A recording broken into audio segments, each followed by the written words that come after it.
ఆవరణలో ఉన్నటువంటి జిల్లా టాస్క్ ఫోర్స్ ఆధ్వర్యంలో గౌరవ ప్రభుత్వ విప్ గారైనటువంటి రామచంద్రారెడ్డి గారు, ఇతర ప్రజాప్రతినిధులు, అలాగే గౌరవ ఎస్పీ గారు, గౌరవ జిల్లా జాయింట్ కలెక్టర్ గారు నిశాంత్ కుమార్ గారు, అలాగే శ్రీ మేడం గారు అందరూ కలిసి జిల్లాలో ఉన్నటువంటి 63 మండలాలకు సంబంధించినటువంటి ఎవరైతే ఫీల్డ్ లెవెల్ అధికారులు ఉంటున్నారో అధికారులతోటి జిల్లా స్థాయిలో ఉన్నటువంటి అధికారులు, వివిధ శాఖలకు సంబంధించిన అధికారులు, అలాగే ఈ కోవిడ్ విధులు చూస్తున్నటువంటి నోడల్ ఆఫీసర్లు ఎవరైతే ఉన్నారో వాళ్ళందరితో కూడా ఈరోజు సమావేశం ఏర్పాటు చేసుకోవడం జరిగింది. దేశవ్యాప్తంగా పెరిగిపోతున్నటువంటి ఈ కరోనా వ్యాప్తి నివారణ కోసం మన రాష్ట్ర ప్రభుత్వం గౌరవ ముఖ్యమంత్రి జగన్మోహన్ రెడ్డి గారి నాయకత్వంలో మరి చేపడుతున్నటువంటి చర్యలు, మరి రాష్ట్ర ప్రభుత్వం జగనన్న ప్రభుత్వం తీసుకుంటున్నటువంటి ముందస్తు జాగ్రత్తలు, అలాగే జగనన్న ప్రభుత్వం తీసుకుంటున్నటువంటి నివారణ చర్యలకు, అలాగే ఈ ఆక్సిజన్ సరఫరాలో మరి తీసుకుంటున్నటువంటి ముందు జాగ్రత్త చర్యలు, వీటన్నింటిపైన కూడా చర్చించడం జరిగింది. ముఖ్యంగా ఈ రోజు నుంచి అమలు కాబోయే కర్ఫ్యూ గురించి, మరి అలాగే భవిష్యత్తులో కర్ఫ్యూ అమలు ఎలా చేయాలా, వీటిపైన అవగాహన ప్రజలకు ఎలా కల్పించాలా అనే విషయాలన్నింటిపైన కూడా ఈరోజు మాట్లాడుకోవడం జరిగింది. గౌరవ ఎస్పీ గారు, కింది స్థాయి అధికారులు, పోలీస్ యంత్రాంగం కానివ్వండి, మరి మిగిలిన అధికారులందరికీ కూడా ఎస్పీ గారు, మరి మేమంతా కూడా గౌరవ జాయింట్ కలెక్టర్ గారు అందరూ కూడా స్పష్టమైనటువంటి ఆదేశాలు ఇస్తూ వారికి ఈ కర్ఫ్యూ పైన ఒక అవగాహన కల్పిస్తూ ఈ కర్ఫ్యూ ఎలా అమలు చేయాలి, ఈ నియంత్రణలో భాగంగా ఏ ఏ వర్గాలకు ఎగ్జంప్షన్ ఉంది, మరి ఏ ఏ వర్గాలను మనం ఇందులో నుంచి మినహాయించామనే విషయాలు కూడా మరి ఈరోజు చర్చించుకొని మిగిలిన అధికారులందరికీ కూడా తెలియచేయడం జరిగింది. మరి మీరంతా చూస్తున్నారు, గత సంవత్సరం ఎప్పుడైతే ఈ కోవిడ్-19 మొదలైందో, మరి ఈ దేశవ్యాప్తంగా లాక్డౌన్ ఎప్పుడైతే మొదలైందో ఆ రోజు నుంచి కూడా మన ప్రభుత్వం, జగన్మోహన్ రెడ్డి గారి నాయకత్వంలో నడుస్తున్నటువంటి ప్రభుత్వం ఒక పకడ్బందీ వ్యూహంతో, ఒక పకడ్బందీ ఆలోచనతో, ముందు ఆలోచనతో నివారణ కోసం తీసుకుంటున్నటువంటి చర్యలు కానివ్వండి, జాగ్రత్తలు కానివ్వండి, మరి మనందరికీ తెలిసిందే. ఏదైతే టెస్టింగ్ విషయంలో కానివ్వండి, కాంటాక్ట్ ట్రేసింగ్ విషయంలో కానివ్వండి, మరి కరోనా బాధిత లక్షణాలు కలిగినటువంటి ఎవరైతే వ్యాధిగ్రస్తులు ఉన్నారో వాళ్ళకి ట్రీట్మెంట్ ఇవ్వడంలో కానివ్వండి, మరి ఆంధ్రప్రదేశ్ రాష్ట్ర ప్రభుత్వం, జగనన్న ప్రభుత్వం ముందుందనే విషయాన్ని కూడా ఈ సందర్భంగా మనం గుర్తుపెట్టుకోవాలి. ఎందుకంటే చాలా ప్రభుత్వాలు మొదట్లో ఈ కోవిడ్-19ని నిర్లక్ష్యం చేసిన సందర్భాలు కూడా దేశంలో ఉన్నటువంటి ఇతర ప్రాంతాల వారు చూశారు. మరి మన ప్రభుత్వం, జగన్మోహన్ రెడ్డి గారి నాయకత్వంలో నడుస్తున్నటువంటి ప్రభుత్వం ఈ వ్యాధి నివారణ కోసం, ఈ వ్యాధి వ్యాప్తి చెందకోకుండా ఆపు చేయడానికి తీసుకోవాల్సినటువంటి చర్యలు, మరి ఈ వ్యాధి నివారణ కోసం ఖర్చు పెడుతున్నటువంటి మొత్తాలు కూడా మీరందరికీ తెలిసిన విషయం. మరి ఏ రాష్ట్రంలో లేని విధంగా మన రాష్ట్రంలో ప్రతి నియోజకవర్గ కేంద్రంలో కూడా, మరి ప్రతి నియోజకవర్గ కేంద్రంతో పాటు దాదాపు మన జిల్లాలోనే నాకు తెలిసి 400కు పైగా మరి కోవిడ్ కేర్ సెంటర్లు చిన్న కేర్ సెంటర్లు కూడా ఏర్పాటు చేసుకున్న సందర్భాలు. మరి ప్రతి కోవిడ్ కేర్ సెంటర్లో కూడా ప్రతి పేషెంట్ కూడా నాణ్యమైనటువంటి పౌష్టిక విలువలతో కూడినటువంటి ఆహారాన్ని అందజేయడం, మరి వారికి ఏవైతే ఆ ట్రీట్మెంట్కి సంబంధించిన కిట్స్ ఉంటాయో ఆ కిట్స్ అన్ని సరఫరా చేయడం, మరి వీటన్నిటిని కూడా కాంటాక్ట్ ట్రేసింగ్ విషయంలో వాలంటీర్ వ్యవస్థ, సచివాలయ వ్యవస్థను మరి ఎంతో ముందు జాగ్రత్తగా వారందరికీ బాధ్యతలు అప్పగించడం, మరి హోమ్ ఐసోలేషన్లో ఉన్నటువంటి ఎవరైతే పేషెంట్లు ఉంటున్నారో, వ్యాధిగ్రస్తులు ఉంటున్నారో వాళ్ళందరికీ కూడా ఐసోలేషన్ కిట్లు ఇవ్వడం, వారందరికీ కూడా మరి మంచి సూచనలు ఇవ్వడం, మరి ఏదైతే ఈ టెలిమెడిసిన్ ద్వారా మరి ఎవరైతే వ్యాధిగ్రస్తులు ఉన్నారో, వ్యాధితో ఇబ్బంది పడుతున్నారో వాళ్ళందరికీ కూడా మరి తగిన సూచనలు, సలహాలు, నాణ్యమైనటువంటి మరి ఒక వ్యవస్థను ఏర్పాటు చేయడం జరిగింది. ఎవరైతే నిపుణులైనటువంటి డాక్టర్లు ఉన్నారో వాళ్ళందరి ద్వారా కూడా సూచనలు, సలహాలు కూడా ఇవ్వడం జరుగుతుంది. మరి ఈ క్రమంలో మరలా మరి ఈ కరోనా వ్యాప్తి ఉధృతి చెందడం, ముఖ్యంగా మన దేశంలో ఎక్కువగా ఉధృతి చెందడం మనందరికీ తెలిసిన విషయంలో ఈ నివారణ చర్యల్లో భాగంగా ఎప్పటికప్పుడు మరి టెస్టింగ్ సంఖ్యను పెంచడం, అలాగే ఎవరైతే ఈ ప్రైమరీ, సెకండరీ కాంటాక్ట్స్ ఉన్నారో వాళ్ళందరినీ కూడా ట్రేస్ చేయడం, వాళ్ళందరికీ కూడా సరైన వైద్యం అందించడం లక్ష్యంగా పెట్టుకుని ముందుకెళ్లడం జరుగుతుంది. మరి నిన్న జరిగినటువంటి కేబినెట్ సమావేశంలో కూడా గౌరవ ముఖ్యమంత్రి వర్యులు జగన్మోహన్ రెడ్డి గారు ఈ కోవిడ్ నివారణ కోసం మన ప్రభుత్వం ఎంత ఖర్చు చేయడానికైనా సిద్ధంగా ఉందనే విషయాన్ని కూడా తెలియజేయడం జరిగింది.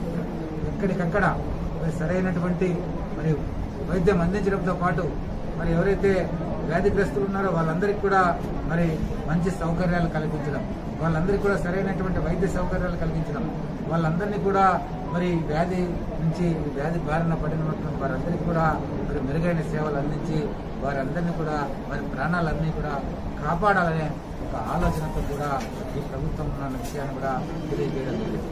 అంతేకాకుండా ఏదైతే మనకు ఆక్సిజన్ అవసరం ఉందో ఆక్సిజన్ తీసుకురావడానికి మరి ఒరిస్సా ఇతర ప్రాంతాల నుంచి తీసుకురావడానికి మరి ఏవైతే కంటైనర్లు ఉన్నాయో అవి మరి ఎయిర్ క్రాఫ్ట్స్ ద్వారా ఎంటీ ట్యాంక్స్ తీసుకెళ్లి అక్కడి నుంచి మరి వాటికి తీసుకురావడానికి కూడా తొందరగా సమయం ఎక్కువ వేస్ట్ కాకుండా మరి ఇక్కడి నుంచి ఒరిస్సాలో మనకి మరి ఆక్సిజన్ నిల్వలు ఉంటే అక్కడి నుంచి తీసుకురావాలంటే 6-7 రోజులు పడుతుంది. అలా కాకుండా కేవలం 2-3 రోజుల్లో తీసుకొచ్చడానికి కూడా మరి గౌరవ ముఖ్యమంత్రి జగన్మోహన్ రెడ్డి గారు ఆదేశాలు ఇచ్చి ఉన్నారు. మరి తప్పుకోకుండా మరి ఎవరైతే ఈరోజు ఈ వ్యాధిని మరి పూర్తిగా నిర్లక్ష్యం చేస్తున్నారో వాళ్ళందరికీ కూడా ఈ సందర్భంగా ఒకటే విజ్ఞప్తి చేస్తున్నాం.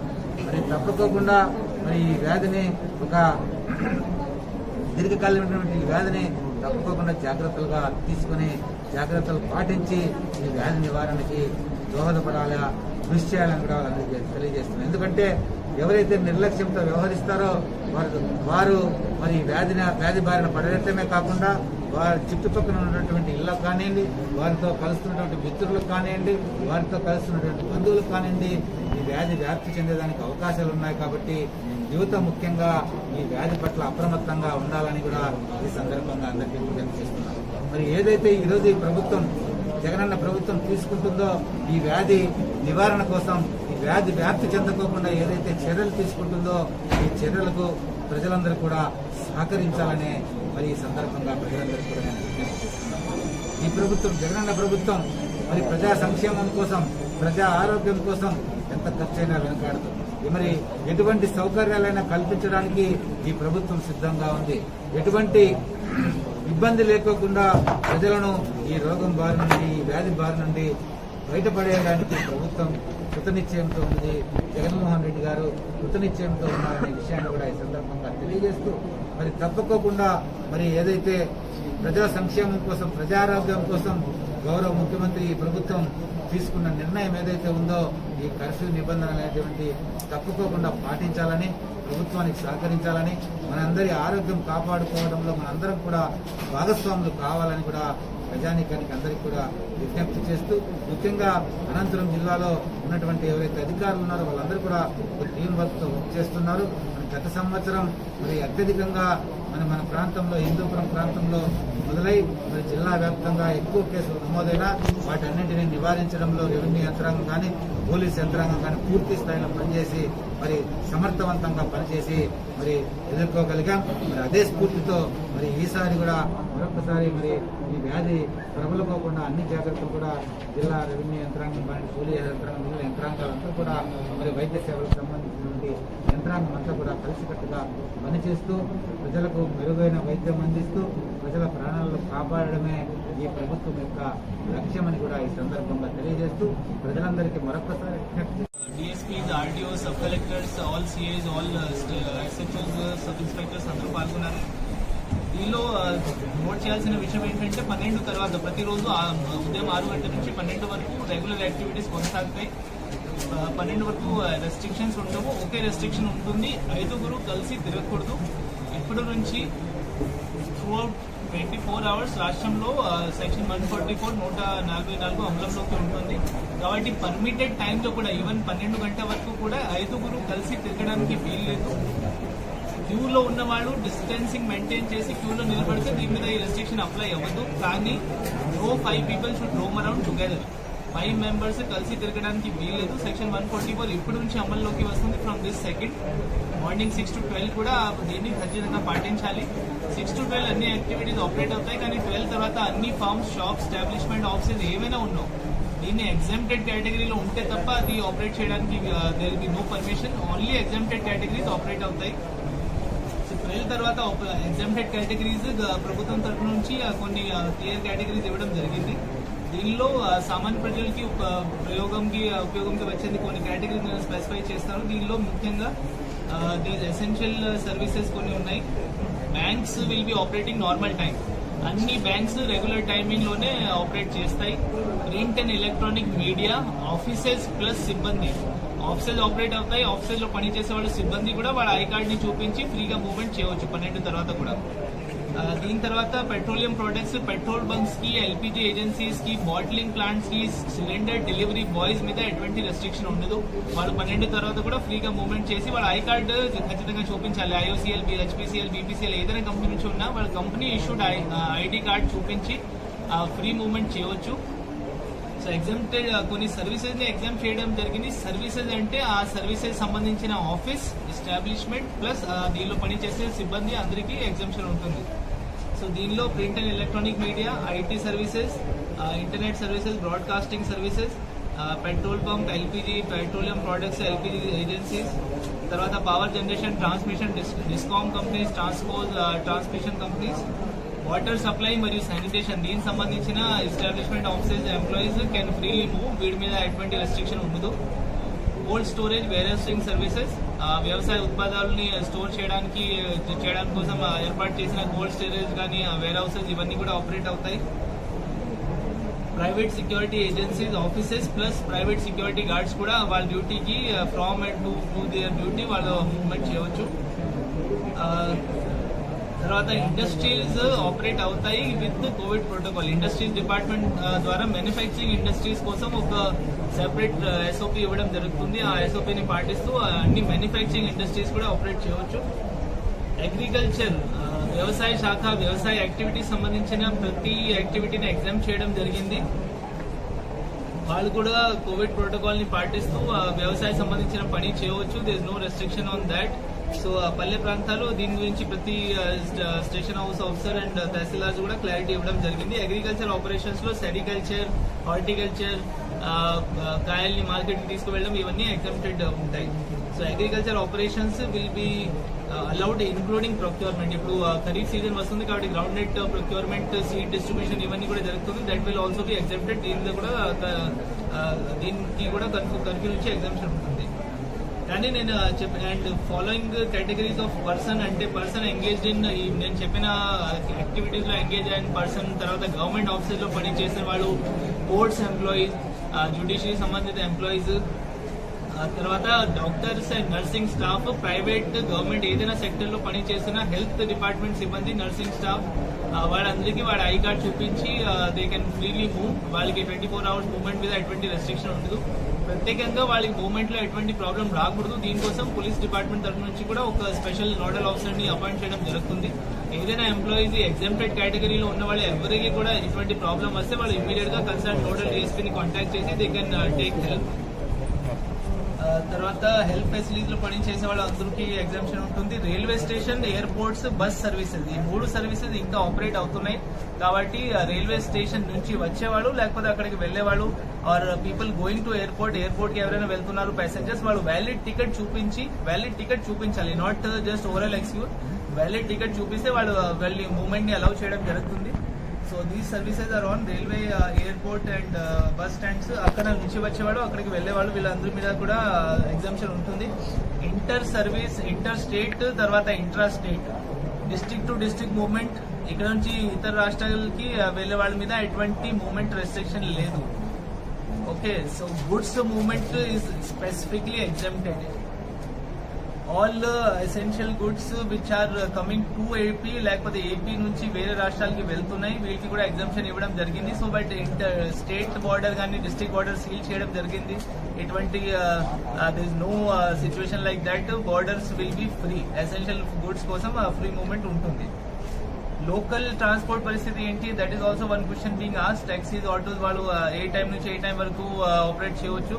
6 to 12 మధ్యలో వాళ్ళు ఆపరేట్ చేయవచ్చు. కానీ ఎమర్జెన్సీ టైంలో ఫర్ ఎగ్జాంపుల్ హెల్త్ సర్వీస్ వాళ్ళు డ్యూటీకి వెళ్తున్నారు, వాళ్ళని తీసుకువెళ్తున్న ఆటోకి మేము ఎగ్జామ్షన్ ఇస్తాము. అని ఎమర్జెన్సీ పేషెంట్ కానీ somebody is in very critical situation లేకపోతే గర్భిణీ స్త్రీలని హాస్పిటల్ కి నర్సింగ్ హోమ్ కి తీసుకువెళ్తున్న ఆటోస్ వాళ్ళు 12 తర్వాత కూడా తిరగొచ్చు. కానీ జనరల్ కండిషన్ లో 6 to 12 మధ్యలోనే ఆల్ ఆటోస్ టాక్సీస్ ఆపరేట్ చేయాలి. మ్యారేజెస్ కి ప్రత్యేకంగా పర్మిషన్ తీసుకోవాలి. First advice from government side మేము అందరూ రిక్వెస్ట్ చేస్తున్నాము, ఎవరైనా ఈ టైంలో మ్యారేజెస్ నెక్స్ట్ 2 వారాల మధ్యలో మ్యారేజెస్ షెడ్యూల్ చేసి ఉంటే దయచేసి దీన్ని రీషెడ్యూల్ చేయండి. రీషెడ్యూల్ ఎట్టి పరిస్థితుల్లో నాట్ పాసిబుల్, అసలు కుదరదు ఇలాంటి పరిస్థితి ఉంటే please apply for permission. Local authorities నుంచి కలెక్టరేట్ నుంచి పర్మిషన్ ఇవ్వడం జరుగుతుంది. బట్ ఈవెన్ విత్ పర్మిషన్ 20 మంది మాత్రమే పార్టిసిపేట్ చేయాలి. All people together, 20 people only should participate in any marriage. Marriages also will be only with permission. ప్రత్యేకంగా దీనికి ఫర్దర్ 144 ఆర్డర్స్ కూడా ఇష్యూ చేయడం జరుగుతుంది. అండ్ ఈ కర్ఫ్యూలో ప్రజలందరికీ మేము కోరుకుంటున్నాము, actually this is only being done for the welfare of public.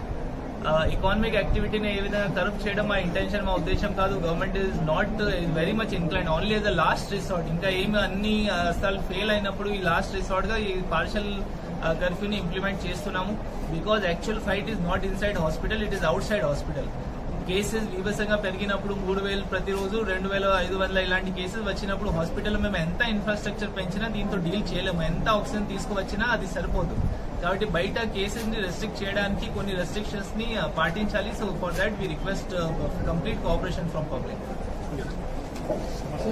మనకి అమల్లోకి వస్తున్నటువంటి ఏదైతే ఈ కర్ఫ్యూ ఉందో దీన్ని మనము ఇంప్లిమెంట్ చేసే నేపథ్యంలో మీ అందరి క్లారిటీ కోసం చెప్పేది ఏంటంటే ఫస్ట్ ప్రతి రోజుని కూడా 24 hours ని 2 slots గా డివైడ్ అయ్యి మన యాక్టివిటీ అనేది ఉంటుంది. ఇందులో మొదటి స్లాట్ వచ్చేసి ఉదయం 6 గంటల నుంచి 12 గంటల వరకు యాక్టివిటీస్ అన్ని కూడా యథావిధిగా నడుస్తాయి. అయితే ఈ 6 to 12 o'clock వరకు నడిచేటటువంటి యాక్టివిటీస్ యథావిధిగా నడుస్తాయని చెప్పి జనాలు సమూహంగా గుంపులుగా తిరగడం అనేది కూడా మేము ఎలా చేయాలి. ఓన్లీ పర్మిటెడ్ యాక్టివిటీస్ 6 to 12 గంటల్లో షాపింగ్కి వెళ్తే ఆ కన్సర్న్ షాప్ దగ్గర సోషల్ డిస్టెన్సింగ్ మెయింటైన్ చేసుకుంటూ మాస్క్ ధరించి తిరుగుతూ వాళ్ళ పని వాళ్ళు చూసుకోవాలి తప్ప ఎక్కడా కూడా 144 సెక్షన్ వైలేట్ అయితే మాత్రం సహించదు. సో అదేవిధంగా రెండొక భాగం అంటే 12 గంటల నుంచి మధ్యాహ్నం మర్నాడు ఉదయం 6 గంటల వరకు ఇంకొక భాగం కాబట్టి ఇందులో రిస్ట్రిక్షన్స్ అనేవి చాలా ఎక్కువగా ఉంటాయి.